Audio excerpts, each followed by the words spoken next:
الحمد لله رب العالمين والصلاة والسلام على رسوله الكريم أما بعد فأعوذ بالله من الشيطان الرجيم بسم الله الرحمن الرحيم ألم تر كيف فعل ربك بعاد إرم ذات العماد التي لم يخلق مثلها في البلاد وثمود الذين جابوا الصخر بالواد وفرعون ذي الأوتاد الذين طغوا في البلاد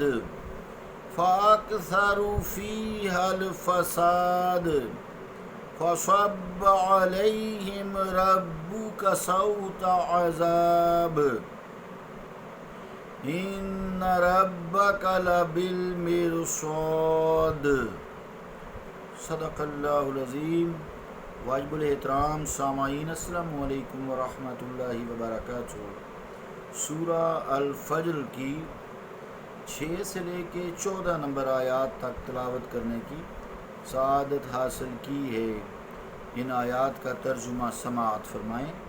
کیا آپ نے ملاحظہ نہ کیا کہ آپ کے رب نے کیا کیا عاد کے ساتھ، ارم کے ساتھ جو اونچے ستونوں والے تھے؟ نہیں پیدا کیا گیا جن کا مثل دنیا کے ملکوں میں۔ اور سمود کے ساتھ کیا کیا جنہوں نے کاٹا تھا چٹانوں کو وادی میں۔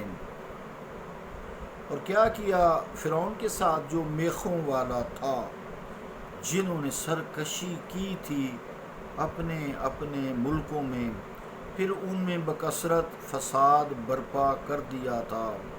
پس آپ کے رب نے ان پر عذاب کا پورا برسایا۔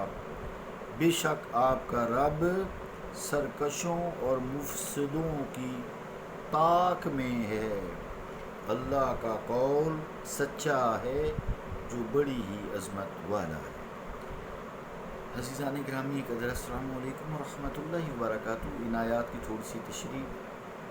اہل مکہ دعوت حق کو بڑی بے نیازی سے رد کر دیتے تھے، پس پشت آپ صلی اللہ علیہ وآلہ وسلم قرآن کی بات کو ڈال دیتے تھے۔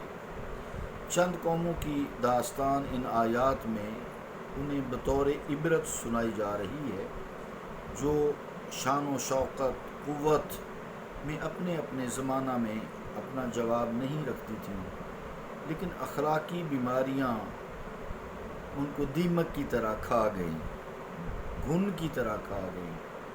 اپنے جرائم اور آمادے بل کے بوجھ تلے دب کر وہ فنا ہو گئیں۔ اہل مکہ اور دیگر قبائل ان قوموں سے اچھی طرح واقف تھے۔ تاریخ میں قوم عاد کے 2 قبیلے بہت مشہور ہیں۔ ایک کو عاد ارم کہا جاتا ہے یا عاد اولا کہا جاتا ہے، اور دوسرے کو عاد اخری کہا جاتا ہے۔ اسی عاد کی اولاد قوم عاد کے نام سے مشہور ہوئی۔ ہود علیہ السلام انہی کی طرف مبعوث ہوئے، لیکن جب ان کی دعوت کو مسترد کر دیا گیا تو ان کو تباہ کر دیا گیا۔ اس قبیلہ کے جو لوگ عذاب سے بچ گئے اور پھر ان کی نسل بڑھی، وہ بھی قوم عاد ہی کہلائی، کیونکہ ان کی قوم سے تھے۔ تو دونوں میں امتیاز کرنے کے لیے پہلی قوم کو عاد اولا یا عاد ارم کہا جاتا ہے، اور دوسری کو عاد اخری کہا جاتا ہے۔ علامہ جوہری رحمۃ اللہ علیہ نے عماد کی تشریح کرتے ہوئے لکھا ہے: العماد الابنیۃ الرفیعۃ واحدہ عمادۃ۔ وقال الشاعر عمر ابن کلثوم، شعر ہے عربی میں: وَنَحْنُ إِذَا عِمَادُ الْحَيِّ خَرَّسْ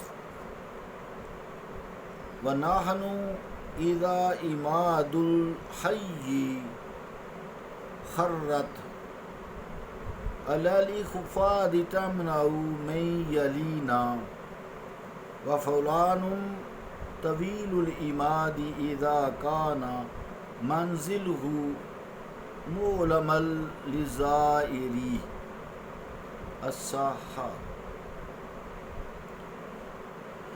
ترجمہ کیا ہے کہ یہ جو قوم عماد ہے نا، یہ بلند بالا محلات، قصور اور محلات کو عماد کہتے ہیں۔ یہ تو عماد کی تشریح ہوگی نا۔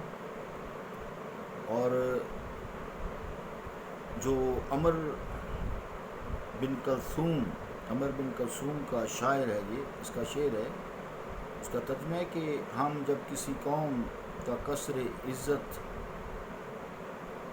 وہ کہتے ہیں کہ ہم جب کسی قوم کا کسر عزت گر جاتا ہے ہم ان کی حفاظت کرتے ہیں۔ یہ ہم پہلے سے نکال دیں تو آسان ہو جاتا ہے۔ آسان یہ ہو گیا کہ جب کسی قوم کا کسر عزت گر جاتا ہے تو ہم ان کی حفاظت کرتے ہیں۔ جس کا اونچا مکان اس کے زائرین کو دور سے معلوم ہو جائے تو عرب کہتے ہیں فلان طویل العماد، کہ اس کا جو مکان ہے اس کا بہت اونچا ہے۔ 8 نمبر آیت میں پھر فرمایا گیا، 6 اور 7 آیت کی تشریح کی تھی، 8 نمبر آیت میں فرمایا گیا کہ یہ قوم قد و قامت میں بھی دوسرے لوگوں سے ممتاز تھی۔ اس سے لمبے ستونوں والے گھر بناتے ہیں، گھر کے آگے گیراج میں لمبے لمبے ستون آج کل لگاتے ہیں، تو ستون جو ہے وہ نیچے سے اٹھتا ہے تو وہ 4تھی منزل تک بھی جاتے ہیں۔ تو یہ پہاڑوں کو کاٹ کر اس سے اونچے بناتے تھے، اور جسمانی قوت میں بھی یہ خود بھی لمبے کا تھے، جسمانی قوت میں بھی اپنی نظیر نہیں رکھتے تھے۔ آگے جو آیت نمبر 9 ہے، اس میں قوم سمود کا تذکرہ ہے۔ قوم سمود، یہ قوم عاد کے بارے میں تعارف تھا۔ قوم سمود سنگ تراشی یعنی پتھروں کو تراشنے کے فن میں ید طولہ رکھتی تھی۔ انہوں نے پہاڑوں کی چٹانوں کو کھود کر اور کاٹ کر اپنے لیے رہائش گاہیں تعمیر کر رکھی تھیں۔ انہیں ان کی پائیداری اور پختگی پر بڑا ناز تھا۔ انہیں یقین تھا کہ کوئی زلزلہ، کوئی سیلاب، کوئی جھکڑ، ہوا، آندھی، طوفان ان کو ہلا بھی نہیں سکتا۔ وادی قرا میں اب بھی ان کے تراشے ہوئے مکانات دیکھنے والے کو محو حیرت میں ڈال دیتے ہیں۔ جس مہارت سے انہوں نے سخت چٹانوں کو کاٹا، پھر جس خوبصورتی سے دروازوں پر بیل بوٹے بنائے، انہیں دیکھ کر ان کے اس فن کی داد دینے کو دل کرتا ہے کہ یہ لوگ کتنے فنکار تھے۔ ان کی مہارت کا اعتراف کرنا پڑتا ہے۔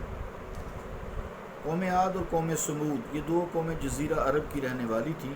ان سے اہل عرب خوب واقف تھے۔ ان کی تباہی کی داستانیں انہوں نے اپنے آباء و اجداد سے سن رکھی تھیں۔ تیسری جو جس کا یہاں تذکرہ کیا گیا ہے، تیسری بات، فرعون، یہ اگرچہ مصر کا فرما روا تھا، بادشاہ تھا، خدائی کا کمبخت نے دعویٰ کیا ہوا تھا، لیکن بنی اسرائیل کے ساتھ اہل عرب کا میل جول تھا۔ انہوں نے اس کے مظالم اور پھر اس کی غرقابی کے قصے بارہا دفعہ سنے تھے، اس لیے فرعون کا ذکر ان کے لیے کوئی ایسا اجنبی ذکر نہ تھا۔ فرعون کو یہاں اوتاد کہا گیا ہے، وفرعون ذی الاوتاد۔ اوتاد جو ہے وطدن کی جمع ہے، لوہے کی میخوں، کیلوں کو جو ہے ان کو بھی کہتے ہیں، اور لکڑی کی کلیاں جو ہوتی ہیں جن سے ٹینٹ وغیرہ ٹھونکے جاتے ہیں یا خیمے نصب کیے جاتے ہیں، ان کے اوپر رسیاں باندھ کر، تو ان خیموں کی رسیاں باندھی جاتی ہیں، ان کو بھی اوتاد ہی کہتے ہیں۔ فرعون کا بہت بڑا لشکر تھا، جب وہ چڑھائی کرتا تو لشکر کے خیموں کو نصب کرنے کے لیے ان لکڑی کی یا لوہے کی کلیوں کا استعمال کرتا، اور بہت بڑا ذخیرہ لوہے کی میخیں یا کلیاں اس کے ساتھ ہوتی تھیں۔ پھر وہ جن لوگوں کو خدائی کا دعویٰ جو کیا ہوا تھا وہ عتاب کرتا، ظلم کرتا، تو ان کو زمین پر لٹا کر ایسے چاروں طرف ان کے ہاتھوں پہ اور پاؤں پہ وہ لوہے کی میخیں گاڑ دی جاتی ہیں، پھر اس کا ایک طرف سے بازو کاٹتا، دوسری طرف سے ٹانگ کرتا، پھر اس کو سلیب کر دیتا۔ قرآن کریم میں یہ کئی دفعہ آیا ہے۔ اللہ تعالیٰ نے ان قوموں کی تباہی کی وجہ جو ہے وہ 11 سے لے کے 14 نمبر آیات تک بتائی ہے۔ اس کا مفہوم یوں ہے کہ ان قوموں کی تباہی کی جو وجہ تھی سرکشی تھی، ظلم و ستم کی حد تھی، کسی کی آبرو، کسی کی جان عزت محفوظ نہ تھی، کسی کی جائیداد محفوظ نہ تھی، جس طرح چاہتے وہ کمزوروں کو لوٹ لیتے تھے، ان کی عصمتوں کو تاراج کر دیتے تھے، ان کے خون کے دریا بہا دیتے تھے، اور اس بے محابہ ظلم کی وجہ یہ تھی کہ انہیں روز حساب یعنی قیامت کا خوف نہ تھا۔ جب ان کے مظالم کی حد ہو گئی، ان کے انبیاء نے ان کی اصلاح کرنے کی کوشش کی بہت، اور وہ ان کی اصلاح نہ ہوئی، ان کی اصلاح سے مایوس ہو گئے، راہ راست پر آنے کی کوئی امید نہ رہی، تو عذاب الہی کا جھکڑ کوڑا ان پر اس زور سے برسا کہ ان کی خاک تک اڑا کر رکھ دی گئی، ان کی عظمتوں کا نام و نشان مٹا کر رکھ دیا گیا، انہیں داستان عبرت بنا دیا گیا، اور ان کے محلات جائیدادیں کھنڈرات عبرت کے لیے باقی رہنے دی گئیں۔ یہ واقعات بیان کر کے فرمایا گیا کہ اے اہل مکہ، تم بھی قیامت کا انکار کرتے ہو، اس لیے تم اپنی باغیانہ روش سے باز نہیں آتے۔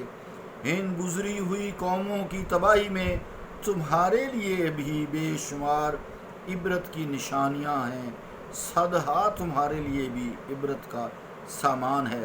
اگر تم بھی اصلاح نہیں کرتے تو اسی طرح کے انجام کے لیے تیار ہو جاؤ۔